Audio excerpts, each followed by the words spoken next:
Some of them are going to sound like, well, you've heard it before, but it's worth re-emphasizing. I think the first is you need to work, depending upon how well you want to do, and particularly if you're starting a company, you need to work super hard. So what does super hard mean? Well, when my brother and I were starting our first company, instead of getting an apartment, we just rented a small office and we slept on the couch. And we showered at the YMCA, and we're so hard up we had just one computer. So the website was up during the day, and I was coding at night, 7 days a week, all the time. And I sort of briefly had a girlfriend in that period, and in order to be with me, she had to sleep in the office. So work hard, like I mean, every waking hour. That's the thing I would say, particularly if you're starting a company. And I mean, if you do simple math, say like, okay, if somebody else is working 50 hours and you're working 100, you'll get twice as much done in the course of a year as the other company. The other thing I'd say is that if you're creating a company or if you're joining a company, the most important thing is to attract great people. So either join a group that's amazing that you really respect, or if you're building a company, you've got to gather great people. I mean, all a company is a group of people that have gathered together to create a product or service. And so depending upon how talented and hardworking that group is, and the degree to which they are focused cohesively in a good direction, that will determine the success of the company. So do everything you can to gather great people if you're creating a company. Then I'd say focus on signal over noise. A lot of companies get confused. They spend money on things that don't actually make the product better. So, for example, at Tesla, we've never spent any money on advertising. We put all of the money into R&D and manufacturing and design to try to make the car as good as possible. I think that's the way to go. So for any given company, just can keep thinking about, are these efforts that people are expending, are they resulting in a better product or service? And if they're not, stop those efforts. And then the final thing is to sort of don't just follow the trend. So you may have heard me say that it's good to think in terms of the physics approach of first principles, which is, rather than reasoning by analogy, you boil things down to the most fundamental truths you can imagine, and you reason up from there. And this is a good way to figure out if something really makes sense, or if it's just what everybody else is doing. It's hard to think that way. You can't think that way about everything. It takes a lot of effort. But if you're trying to do something new, it's the best way to think. And that framework was developed by physicists to figure out counterintuitive things like quantum mechanics. So it's really a powerful method. Anyway, so that's, and then I think that the final thing I would encourage you to do is, now is the time to take risk. You don't have, you don't have kids. Your obligation. Well, sorry. Probably don't have kids. But as you get older, your obligations increase. So and once you have a family, you start taking risk not just for yourself, but for your family as well. It gets much harder to do things that might not work out. So now is the time to do that before you have those obligations. So I would encourage you to take risks now. Do something bold. You won't regret it. Thank you. I think certainly being focused on something that you're confident will have high value to someone else, and just being really rigorous in making that assessment, because people tend to, a natural human tendency is wishful thinking.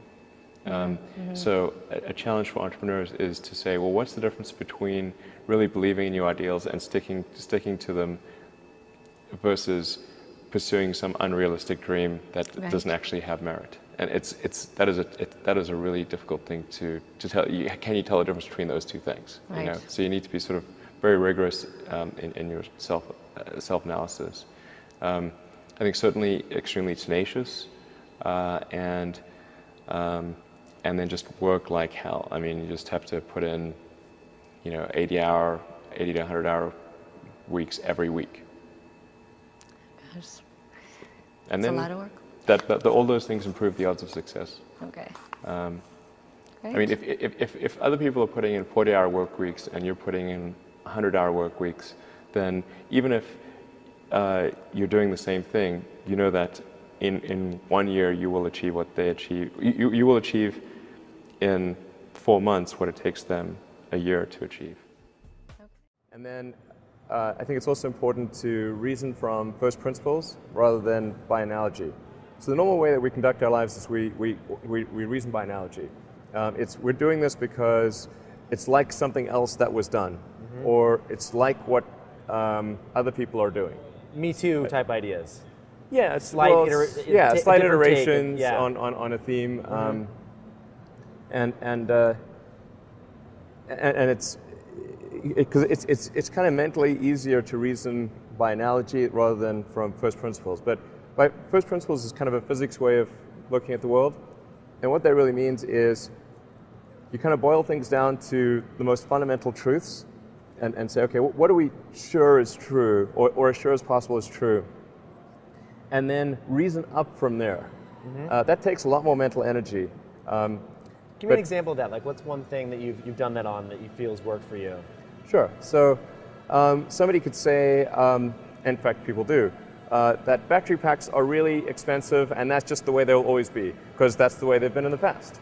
You're like, well, no, that's pretty dumb, because if you applied that reasoning to anything new, then you wouldn't be able to ever get to that new thing. Right. It's like you can't say, horses. Nobody wants a car because horses are great and we're used to them and they can eat grass and there's lots of grass all over the place, and there's there's no gasoline that people can buy, so people are never going to get cars. Right. People did say that. And for batteries, they would say, oh, it's going to cost. Historically, it's cost $600 per kilowatt hour, and so it's not going to be much better than that in the future. And you say, no, okay, well, what are the batteries made of? So first principles would be to say, okay, what are the material constituents of the batteries? What is the spot market value of the material constituents? So you can say, okay, it's got cobalt, nickel, aluminum, carbon, and some polymers for separation, and a steel can. So break that down on a material basis and say, okay, what if we bought that on the London Metal Exchange, what would each of those things cost? Like, oh, geez, it's like $80 per kilowatt hour. So clearly, you just need to think of clever ways to take those materials and combine them into the shape of a battery cell, and you can have batteries that are much, much cheaper than anyone realizes. First of all, I'd say starting a business is not for everyone. So generally, starting a business, I'd say number one is have a high pain threshold. There's a friend of mine who's got a good saying, which is that starting a company is like eating glass and staring into the abyss. Okay, that's generally what happens, because when you first start a company, there's lots of optimism and things are great, and then so happiness at first is high. Then you encounter all sorts of issues, and happiness will steadily decline, and then you'll go through a whole world of hurt. And then eventually, if you succeed, and in most cases you will not succeed, and Tesla almost didn't succeed, came very close to failure. Then if you succeed, then after a long time, you will finally get back to happiness. I think two is you've got to make sure that whatever you're doing is a great product or service. It has to be really great. And I go back to what I was saying earlier, where if you're a new company, I mean, unless it's like some new industry or new market that if it's an untapped market, then you have more ability to, the standard is lower for your product or service. But if you're entering anything where there's an existing marketplace against large entrenched competitors, then your product or service needs to be much better than theirs. It can't be a little bit better, because then you put yourself in the shoes of the consumer and they say, why would you buy it as a consumer? You're always going to buy the trusted brand unless there's a big difference. So a lot of times, entrepreneur will come up with something which is only slightly better. And it can't just be slightly better. It's got to be a lot better. Number 3, I'd say, is constantly seek criticism. A well thought out critique of whatever you're doing is as valuable as gold.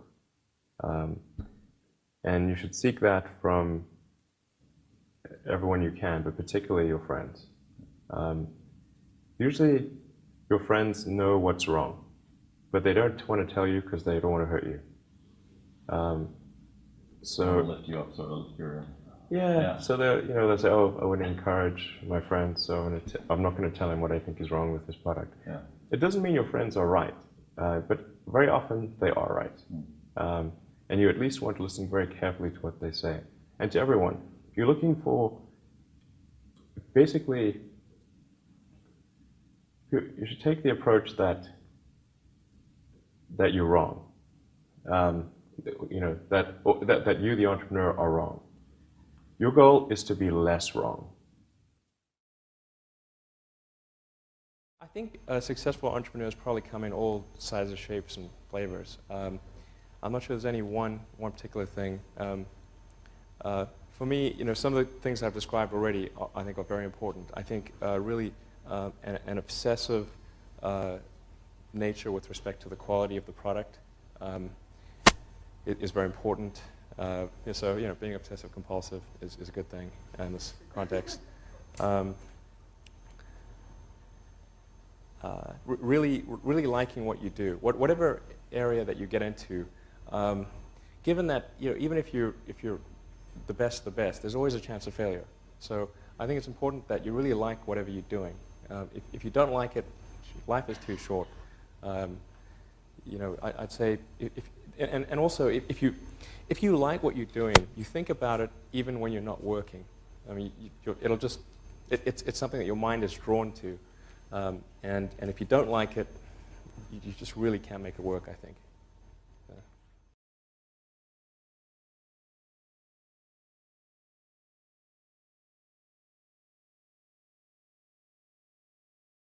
That third failure in a row, did you think, I need to pack this in? Never. Why not? I don't ever give up. I mean, I'd have to be dead or completely incapacitated. 8 weeks later, Musk bet the company on another flight. We have liftoff. And this time around, everything worked. Perfect.